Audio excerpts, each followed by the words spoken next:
Capnography by Craig Smallwood. Hello, my name is Craig Smallwood. I'm a respiratory therapist here at Boston Children's Hospital. Today I'm going to talk to you about capnography, or end-tidal CO2 monitoring. Uses of capnography. Carbon dioxide monitoring is an important tool for several reasons, and the proper usage and interpretation of its data can aid clinicians in determining problems and identifying solutions quickly for critically ill children. Uses of capnography include endotracheal tube or tracheostomy tube placement verification, ventilation monitoring, so hyper or hypoventilation, as well as early detection of life-threatening events such as apnea or severe airway obstruction. In addition, we can assess disease severity and CPR quality. Definitions.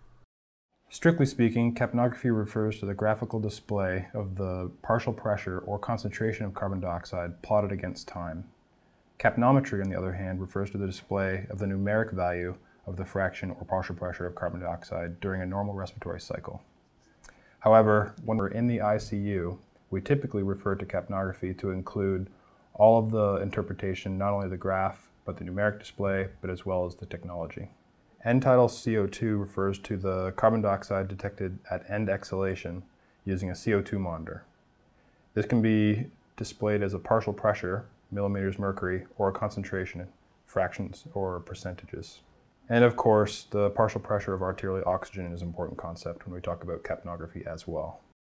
Normal end-tidal carbon dioxide across a population from infants to adults is typically 0 to 5 millimeters mercury below the arterial CO2. In adults and pediatric patients, this can be anywhere from 3 to 5 millimeters mercury below, or in infants and smaller pediatric patients, anywhere from 0 to 3 millimeters mercury below the arterial. To understand why there is a gradient at all, let's take a close look at an illustration of a normal exhaled tidal volume. An exhaled tidal volume can be thought of to have two components.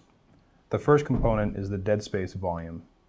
That is, the portion of the exhaled breath that does not interact with arterial blood and therefore does not contain CO2 or participate in gas exchange.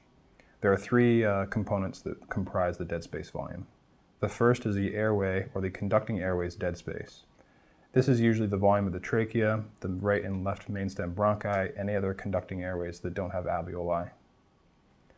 We also have the mechanical dead space, which is the volume of any adapters, including the CO2 adapter and the endotracheal tube that are in between the breathing circuit and the patient's airway.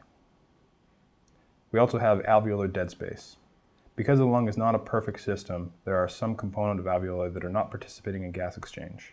We also have the alveolar volume. This is any portion of the exhaled tidal volume that is participating in gas exchange and therefore contains CO2. You can see in the illustration that there's a portion of the breath, the dead space volume, that does not contain CO2. Relative to the whole breath, in health, this is a small fraction of the breath. The alveolar volume here is the bulk of the tidal volume and contains CO2. If we suppose that this child had a normal arterial partial pressure of CO2, 40 millimeters mercury, the alveolar volume would probably have a CO2 partial pressure similar to 40. Now when we combine these two volumes, the dead space volume and the alveolar volume, as the child exhales, you'll see that when we read the end-tidal CO2 on the monitor, the number is going to be smaller than the arterial because it mixes with the dead space volume, and we have some number in between 35 or 38 millimeters mercury. Phases of carbon dioxide waveforms. Let's take a look at a normal capnogram of a healthy pediatric patient. Here we're going to look at CO2, which is plotted on the vertical axis, and time, which is plotted on the horizontal axis. Each CO2 wave can be broken down into 4 distinct parts or phases. Phase 0 occurs during inspiration. As the child inhales fresh gas from the mechanical ventilator, it passes by the CO2 monitor sensor down the endotracheal tube and into the lungs. You can see here that the concentration of CO2 is 0 during this phase. Phase 1 begins as inspiration ends and exhalation begins. The volume contained in this phase is mechanical dead space mixed with some anatomic dead space of the conducting airways. The partial pressure of CO2 during phase 1 will be 0 or very close to 0. Phase 2, the next phase, is sometimes referred to as the mixing phase. It contains a mixture of anatomic and alveolar dead space gas mixed with alveolar gas, which is high in CO2 concentrations. You can identify it readily on the capnogram by identifying this rapid rise in CO2 until the plateau phase. The third and final phase of the capnogram is the alveolar plateau phase. The volume contained in this phase contains alveolar gas. You can see here that there is basically no movement or really observable changes in CO2 concentration from the beginning to the end of the breath. The end tidal CO2 can be identified usually at the end, but sometimes, depending on the device, we'll just look at the highest level of CO2 observed during the entire exhalation. The end tidal CO2 is the number that will be displayed and labeled as end tidal CO2 in the monitor and should be reported during practice. Interpreting carbon dioxide waveforms in capnograms. We're now going to walk through interpreting capnograms in patients of different ages and physiologies. First, we will look at a healthy newborn capnogram as compared to a healthy pediatric capnogram. You can see here that during inspiration there's no CO2. Phase 1 begins with no CO2, and then we see the characteristic sharp rise in CO2 as we begin to exhale. But then as we come to the plateau phase, it's either very short or probably non-existent. This is in contrast to the normal CO2 of an adult or larger pediatric patient, and occurs because the tidal volumes, expiratory times are very short, and the respiratory rates are fairly high in this patient. Now we're going to compare capnograms in a normal child with healthy lungs versus a child with severe obstruction. In a child with severe obstruction, the important thing to note here is the prolonged phase 2, the mixing phase, and a very short or even absent phase 3, that is, no alveolar plateau phase. If you note this on your child, you should expect the gradient between the arterial and the end tidal CO2 to be very large. In this case, it would be important to note this gradient in trying to use the end tidal CO2 as a surrogate for arterial CO2 monitoring. I've seen children in the ICU with gradients anywhere from 10 millimeters mercury up to 40 or 50 millimeters mercury. Next, we have a child who's rebreathing carbon dioxide. This can be one of the easiest, but also most subtle and difficult to identify. You see here that the shape of the waveform can be fairly normal. However, in phase 0, during inspiration, we see that there's a proportion of CO2 that is being inspired by the patient. This can be anywhere from 1 to as high as 10 millimeters mercury, depending on the issue. Many times the solution to this problem can be removing any adapters or extra connections in between the ventilator circuit and the patient's endotracheal tube, as this increased dead space will contribute to rebreathing CO2. Next, we're going to look at detecting patient effort with the capnogram. In addition to looking at not only the pressure, the flow, and the volume waveform for detecting patient effort, you can look at the CO2 tracing as we have here. You'll see that the patient inhales, begins to exhale, and then during the alveolar plateau has a slight dip before the next inspiration begins.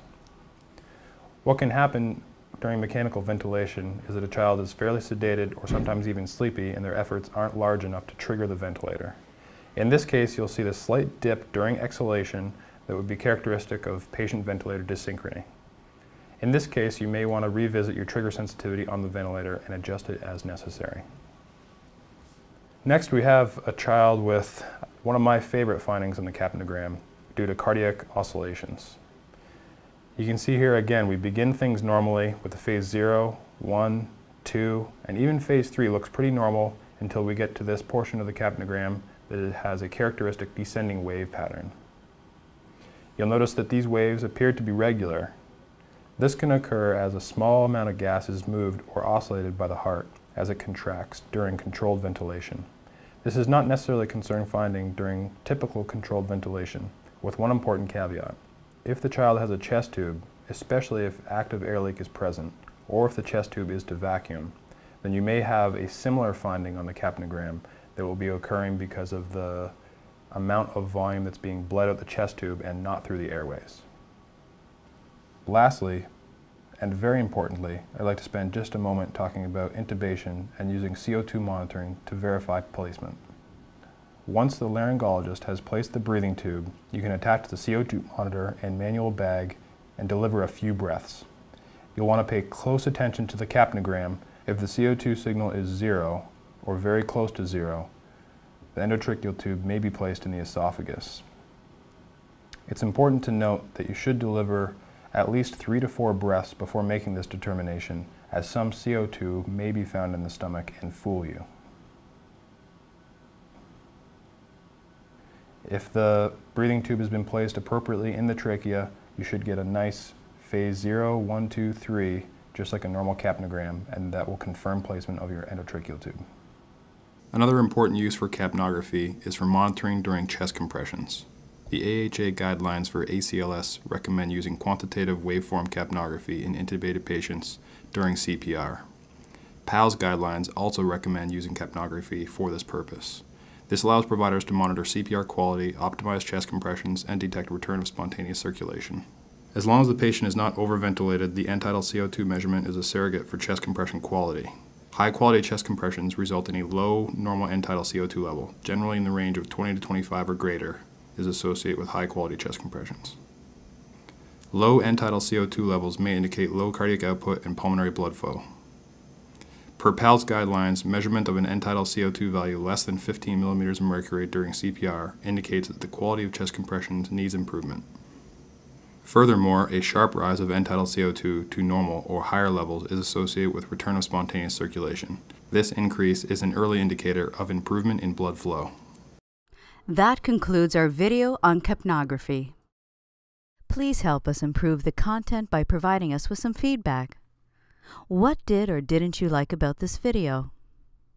Was the content too simple, just right, or too difficult?